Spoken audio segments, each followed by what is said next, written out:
आज का हमारा टॉपिक है राज्यों का पुनर्गठन। 1947 में जब भारत को आज़ादी मिलती है तब राज्यों का पुनर्गठन कैसे किया गया था इसकी हमको कहानी समझनी है। तो देखो, जब भारत 1947 में आज़ाद होता है तो भारत दो हिस्सों में विभक्त था। एक को कहते थे ब्रिटिश भारत, ब्रिटिश भारत, और दूसरा क्षेत्र कहलाते थे देसी रियासतें, देसी रियासतें। ये दोनों थे ब्रिटेन के अधीन ही, लेकिन ये क्या है, ब्रिटिश भारत में यहाँ पर डायरेक्ट ब्रिटेन का शासन होता था। जैसे इसमें अलग अलग प्रांत थे, जैसे आपका यूनाइटेड प्रोविंस था, मध्य प्रांत था, मद्रास था, बंगाल था। ये बड़े बड़े प्रांत थे जहां पर देसी रियासत का शासन खत्म हो गया तो अंग्रेजों ने डायरेक्ट अपने नियंत्रण में यहाँ का शासन ले लिया था।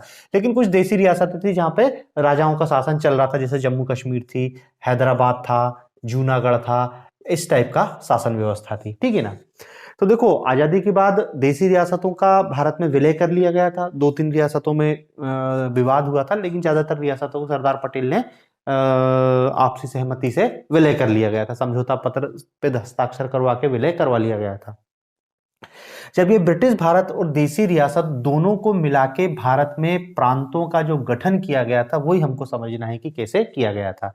तो देखो, इनने क्या है, सबसे पहले तो कुछ रियासतों को प्रांत में मिला दिया, रियासतों को प्रांतों में मिला दिया, और कुछ छोटी छोटी रियासतों को मिलाकर प्रांत बना दिया, रियासतों को मिलाकर प्रांत बना दिया।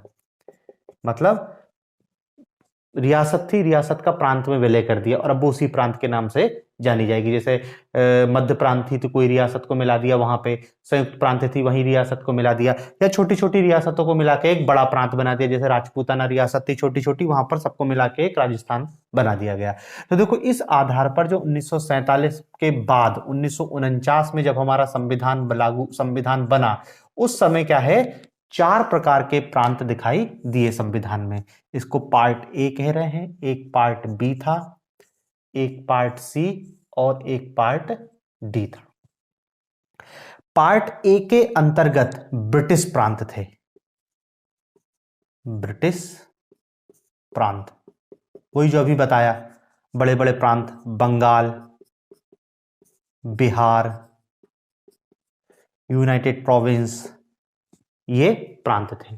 यहां पर शासन व्यवस्था के संचालन के लिए एक गवर्नर होता था और राज्य विधानसभा, राज्य विधानसभा। गवर्नर तो नाम मात्र का है, पूरी सत्ता किसके हाथ में, चुनी हुई राज्य विधानसभा के साथ। तो ये पार्ट ए स्टेट थे। फिर दूसरे होते थे part B state. Part B state में बड़ी रियासतों को रखा गया, बड़ी रियासतों को, जैसे हैदराबाद, त्रावणकोर, सौराष्ट्र आदि। इस टाइप की बहुत सारी जो बड़ी बड़ी रियासत थी, उनको अलग अलग प्रांतों की शक्ल दे दी गई थी। और ये बड़ी रियासतों की व्यवस्था इसलिए की गई थी ताकि क्या है, बड़ी रियासतों के राजाओं के को तुष्टीकरण किया जाए, उनके अहम को तुष्ट किया जा सके। क्योंकि देखो, सरदार पटेल जब रियासतों के राजाओं को भारत में विलय का ऑफर दे रहे थे, तो उसमें उन्होंने यही कहा था कि भारत में विलय कर लो, हम जो प्रांत बनाएंगे उस प्रांत का तुमको राज प्रमुख नियुक्त कर देंगे, तो तुम्हारा सम्मान भी बचा रहेगा और भारत में तुम्हारा विलय भी हो जाएगा। तो देखो, ये जो बड़ी रियासत वाले थे, इन प्रांतों में भी शासन व्यवस्था में एक तो राज प्रमुख था, राज प्रमुख, और राज्य विधानसभा, राज्य विधानसभा। जैसे यहां गवर्नर होता था ना, वैसे ही यहां पे राज प्रमुख है, बस उसको गवर्नर ना कह के राज प्रमुख कह रहे हैं, ताकि राजाओं का अहम को तुष्ट किया जा सके कि भाई तुमको सम्मान दे रहे थे कि तुम राजा बने हुए हो, नाम मात्र का है, सब कुछ राज्य विधानसभा करना है। तो ये पार्ट बी होता था। फिर पार्ट सी के अंतर्गत छोटी छोटी रियासतें थी, छोटी छोटी रियासतें, छोटी छोटी रियासतें, जैसे अजमेर, कुर्ग, दिल्ली, इस टाइप की। और यहां पर नियुक्त होता था उपराज्यपाल, उपराज्यपाल। ठीक है, और अंतिम पार्ट डी था, ये था यूनियन टेरिटरी, संघ राज्य क्षेत्र, और इसमें केवल एक क्षेत्र था, अंडमान निकोबार, अंडमान निकोबार द्वीप समूह। ठीक है ना। तो देखो मतलब हम स्वतंत्रता के पश्चात संविधान बनता है, संविधान बनने के समय भारत में ये 4 प्रकार के प्रांत दिखाई देते हैं। प्रांत, पार्ट ए के प्रांत, पार्ट बी के प्रांत, पार्ट सी के प्रांत और पार्ट डी के प्रांत। अलग अलग प्रांत थे, सबकी बनावट का कारण अलग अलग था। ये जो ब्रिटिश भारत के हिस्से थे वो थे, ये बड़ी रियासत थी, ये छोटी छोटी रियासत थी, और एक हिस्सा केवल यूनियन टेरिटरी के रूप में अस्तित्व में आया। और देखो ये जितने प्रांत बने हैं, इन सब प्रांतों के निर्माण का आधार इन प्रांतों के निर्माण किस आधार पर किया गया था? प्रशासनिक सुविधा, प्रशासनिक सुविधा के आधार पर। आर्थिक विकास आधार था, आर्थिक विकास। भौगोलिक संरचना, भौगोलिक संरचना। इन प्रांतों का जो गठन किया गया था, प्रशासनिक सुविधा को ध्यान रखते हुए किया गया था, आर्थिक विकास को ध्यान रखते हुए और भौगोलिक संरचना को ध्यान में रखते हुए इन प्रांतों का गठन किया गया था। तो देखो 1949 में संविधान जब बन रहा है, संविधान बन चुका है, तब ये भारत की स्थिति थी। भारत में 4 प्रकार के प्रांत थे। प्रांतों का गठन कांग्रेस या सरकार ने अपने हिसाब से किया, प्रशासनिक सुविधा को ध्यान में रखते किया। अब देखो जब ये प्रांतों का गठन हो रहा था, प्रांत अस्तित्व में आए थे, इसी समय भारत में भाषाई आधार पर राज्यों की मांग प्रारंभ हो जाती है। भाषाई आधार पर राज्यों की मांग, भाषाई आधार पर राज्यों की मांग प्रारंभ हो जाती है। अब देखो दरअसल क्या है कि कांग्रेस जब राष्ट्रीय आंदोलन संचालित कर रही थी, तब उसने बहुत लंबे समय से 1920 में पहली बार कांग्रेस ने भाषा के आधार पर प्रांतों की मांग करी थी। अंग्रेजों ने तो प्रशासनिक सुविधा के आधार पर प्रांतों का गठन कर दिया था, Bombay presidency, Madras presidency, Bengal presidency और यूनाइटेड, ये अपनी सुविधा के हिसाब से। लेकिन कांग्रेस क्या कहती थी कि प्रांतों का गठन भाषा के आधार पर होना चाहिए। लेकिन 1945 के बाद कांग्रेस की विचारधारा बदल जाती है। क्यों बदल जाती है? कांग्रेस का यह कहना था कि अभी भारत में धर्म के आधार पर एक विभाजन हुआ है, तो हम ये विभाजनकारी तत्वों को थोड़ा सा भी दूर रखें। प्रांतों का भाषा के आधार पर गठन करना होगा तो बाद में देखेंगे, लेकिन अभी स्थिति ठीक नहीं है।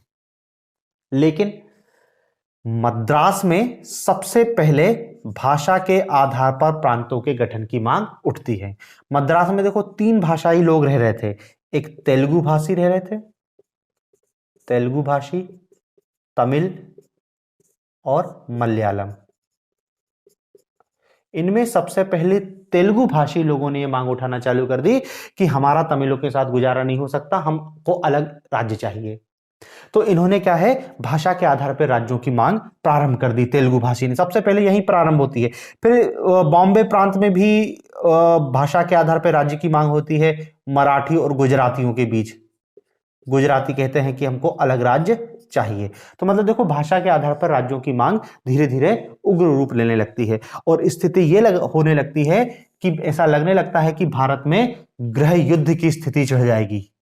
गृह युद्ध, या भारत अपने दूसरे विभाजन की ओर बढ़ रहा है। पश्चिम मीडिया क्या कह रही है कि भारत अपने दूसरे विभाजन, क्योंकि देखो पश्चिम के विचारों का स्पष्ट कहना था कि भारत एक राष्ट्र है ही नहीं और राष्ट्र के रूप में ज्यादा दिन सरवाइव नहीं कर सकता। तो ये लोग कह ही रहे थे कि अब भारत फिर से टूटने की कगार पे है। जैसे हमने बांटा, धर्म के आधार पर बढ़ गया, अब भाषा के आधार पर बढ़ जाएगा। तो क्या है कि भाषा के आधार पर राज्यों की मांग को उग्र होते देख सरकार वैसे भाषा के आधार पर गठन करने को तैयार नहीं थी, लेकिन फिर भी उसने क्या है, एक एस के दर आयोग का गठन कर दिया। न्यायाधीश थे, एस के दर आयोग का गठन कर दिया 1948 में। और 1948 में ये रिपोर्ट आती है और ये भाषा के आधार पर राज्यों के गठन की मांग को अस्वीकार कर देते हैं। ठीक है ना, सरकार ने आयोग बनाया, आयोग ने बोला कि नहीं, राज्यों का गठन, प्रांतों का गठन, प्रशासनिक सुविधा, आर्थिक, इसको भाषा कोई पैरामीटर नहीं होना चाहिए प्रांतों के गठन का। विरोध और उग्र होता है तो सरकार फिर से एक कमेटी जेवीपी समिति का गठन करती है। जेवीपी समिति, जवाहरलाल नेहरू, वल्लभ भाई पटेल और पट्टाभी सीतारामैया, 3 लोग रहते हैं। जे से जवाहरलाल नेहरू, वी से वल्लभ भाई पटेल और पी से पट्टाभी सीतारामैया, तीनों मिलकर एक समिति होती है। यह समिति भी सिफारिश करती है कि भाषा के आधार पर राज्यों का पुनर्गठन नहीं होना चाहिए। मतलब ये भी जेवीपी समिति भी भाषा के आधार पर राज्यों के गठन की मांग को अस्वीकार कर देती है।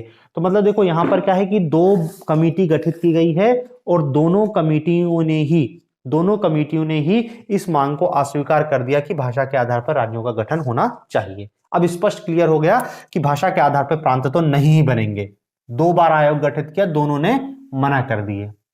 लेकिन 1953 में घटना घट गई। 1953 में आंध्र प्रदेश में एक नेता पोट्टी श्री रामुलु, एक तेलुगु भाषी नेता थे, पोट्टी श्री रामुलु, इनकी 56 दिन की भूख हड़ताल के बाद मृत्यु हो गई।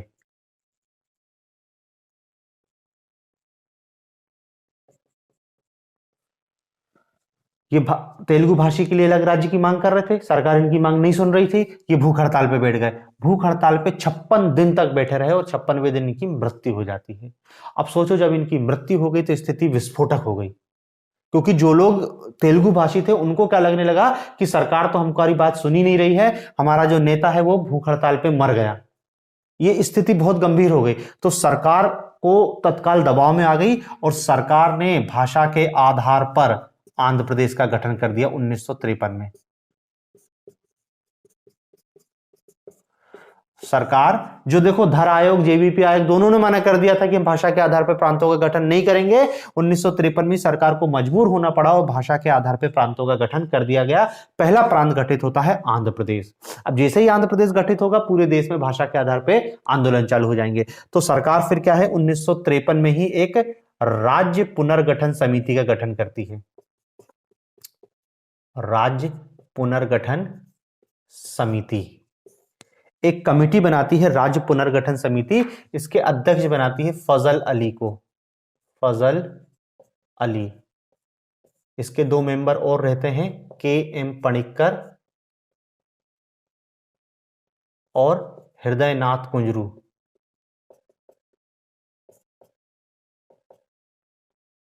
हृदयनाथ कुंजरू, ये एक फजल अली, इन्हीं की अध्यक्षता है। तो ये फजल अली आयोग के नाम से भी जानी जाती है। राज्य पुनर्गठन आयोग कह लो, राज्य पुनर्गठन समिति कह लो या फजल अली आयोग कह लो। 1953 में गठित होती है, 1955 में रिपोर्ट आती है और 56 में ये रिपोर्ट लागू हो जाती है। और 1956 में भारत में भाषा के आधार पर 14 प्रांत और 6 केंद्र शासित प्रदेशों का गठन हो जाता है। 14 प्रांत और 6 केंद्र शासित प्रदेशों का गठन हो जाता है 1956 में भाषा के आधार पर। यहीं पे मध्य प्रदेश 1 नवंबर 1956 में गठित होता है। 14 प्रांत और 6 केंद्र शासित प्रदेशों का गठन हो जाता है 1956 में।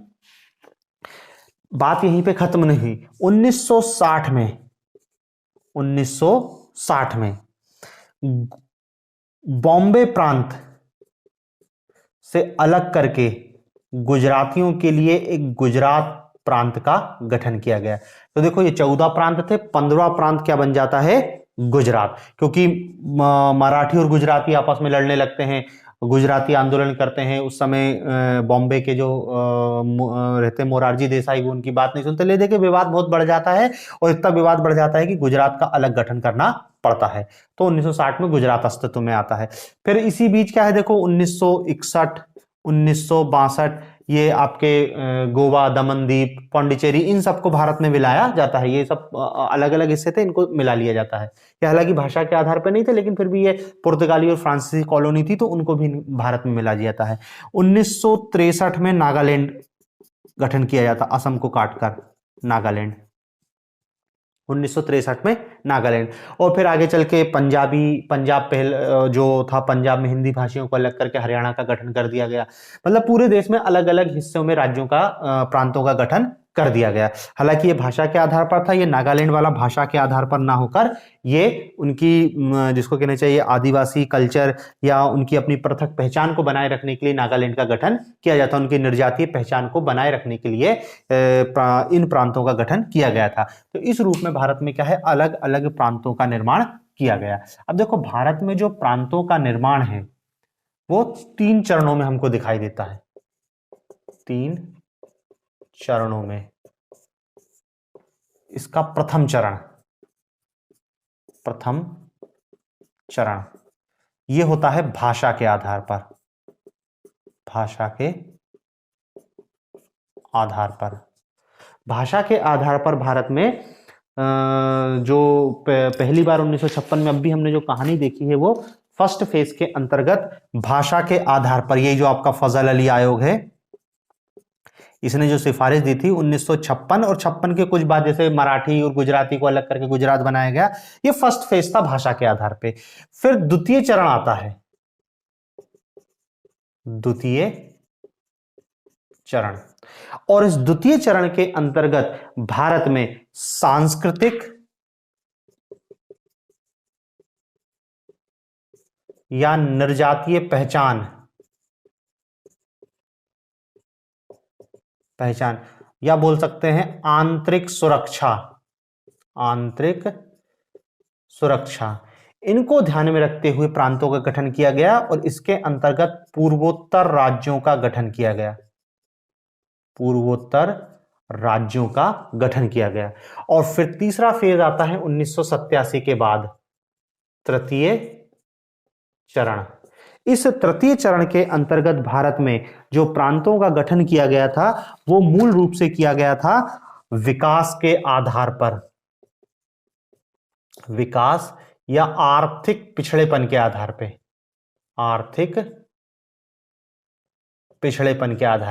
और इसके तहत छत्तीसगढ़, मध्य प्रदेश से काटकर, उत्तर प्रदेश से काटकर उत्तराखंड और बिहार से काटकर झारखंड का गठन किया गया। इन राज्यों का यह कहना था कि हमारे संसाधन दूसरे राज्य हमारे क्षेत्र में काम ही नहीं आ पा रहे, जैसे झारखंड कह रहा था हमारे सारे संसाधन पटना चले जा रहे हैं, झारखंड को कुछ मिल ही नहीं रहा, यही उत्तरांचल का कहना था, यही छत्तीसगढ़ का कहना था। तो इनने आर्थिक पिछड़ेपन और विकास को आधार बना के अपने लिए अलग प्रांत की मांग करी, उनका प्रांत गठित हो गया और बाद में आंध्र प्रदेश को काट के जो तेलंगाना का गठन किया गया था वो भी आर्थिक पिछड़ेपन के आधार पर ही किया गया। तो मतलब देखो भारत में जो प्रांतों का गठन है वो 3 आधारों पर किया गया, 3 चरण दिखाई देते, एक भाषा के आधार पर, एक निर्जातीय पहचान के आधार पर, और तीसरा जो अभी चरण चल रहा है वो आर्थिक पिछड़ेपन का आधार बना के किया गया। सबसे पहले भाषा के आधार पर किया गया था, वो भी हमने देख लिया क्या विवाद था, सरकार पहले चाह नहीं रही थी, सरकार केवल और केवल क्या है प्रशासनिक सुविधा से करना चाह रही थी, लेकिन मजबूरी में भाषा के आधार पर प्रांतों का गठन करना पड़ा। फिर आगे चल के पूर्वोत्तर राज्यों में आंतरिक सुरक्षा और उनकी निर्जातीय पहचान को ध्यान में रखते हुए प्रांतों का गठन किया गया, और अभी वर्तमान में क्या है, विकास के आधार बना के प्रांतों का अलग अलग प्रांतों का गठन किया जा रहा है। और अभी भी ये मांग रुकी नहीं है, मतलब क्या है ना कि इतने प्रांत बन गए हैं, अभी भी भारत के बहुत सारे प्रांतों को लेके राज्यों में आंदोलन चल रहे हैं। जैसे यदि हम उत्तर प्रदेश की बात करें तो उत्तर प्रदेश में इस समय पूर्वांचल, हरित प्रदेश और बुंदेलखंड, ये इन क्षेत्रों के लिए अलग, इन क्षेत्र के लोग अलग प्रांत की मांग कर रहे हैं। बिहार की बात करें तो बिहार में हमको भोजपुर और मिथिलांचल, ये 2 अलग प्रांतों की मांग दिखाई देती है। असम में बोडोलैंड, असम में एक अलग प्रांत की मांग चल रही है बोडोलैंड। बंगाल में एक अलग प्रांत की मांग चल रही है गोरखालैंड, ये आपका दार्जिलिंग और सिलीगुड़ी वाला क्षेत्र गोरखालैंड। गुजरात में एक अलग प्रांत की मांग चल रही है सौराष्ट्र, ठीक है ना। तो ये अलग अलग क्षेत्रों में अलग अलग प्रांतों की मांग चल रही है। अब देखो इनमें जो पहला चरण है, पहले चरण में जो भाषा के आधार पर प्रांतों का गठन किया गया था, वो कहेंगे कि भले उस समय ये लग रहा था कि ये विभाजनकारी प्रवृत्ति होगी, राष्ट्र के एकीकरण में बाधक होगी, लेकिन हुआ उसका उल्टा। इस भाषाई आधार पर प्रांतों के गठन ने भारत के राष्ट्रीय एकता में वृद्धि करी, क्योंकि जो इसको लेके ऐसी स्थिति हो गई थी कि गृह युद्ध छिड़ने जैसी स्थिति थी। लेकिन भारत सरकार ने भाषा के आधार पर प्रांतों का गठन किया गया, तो एक बहुत बड़े विवाद को भारत सरकार ने खत्म कर दिया। तो ये तो राष्ट्रीय एकीकरण में सहायक सिद्ध हुआ। लेकिन अब जो आगे चल के धीरे धीरे प्रवृत्ति बनते जा रही है, वो ऐसा लग रहा है कि भारत की उपराष्ट्रीय पहचान राष्ट्रीय पहचान पर हावी ना हो जाए। तो प्रांतों का तो गठन ऐसा नहीं है कि नहीं होना चाहिए, प्रांतों के गठन की सुविधा तो संविधान में दी है, आर्टिकल 2 और 3 के तहत प्रांतों का गठन हो सकता है। लेकिन हमको प्रांतों को गठन को ध्यान में ये चीज को ध्यान में रखते करना चाहिए कि कहीं हमारी राष्ट्रीय पहचान पर उपराष्ट्रीय पहचान हावी ना हो जाए, ठीक है ना। तो ये भारत में प्रांतों के गठन की कहानी है।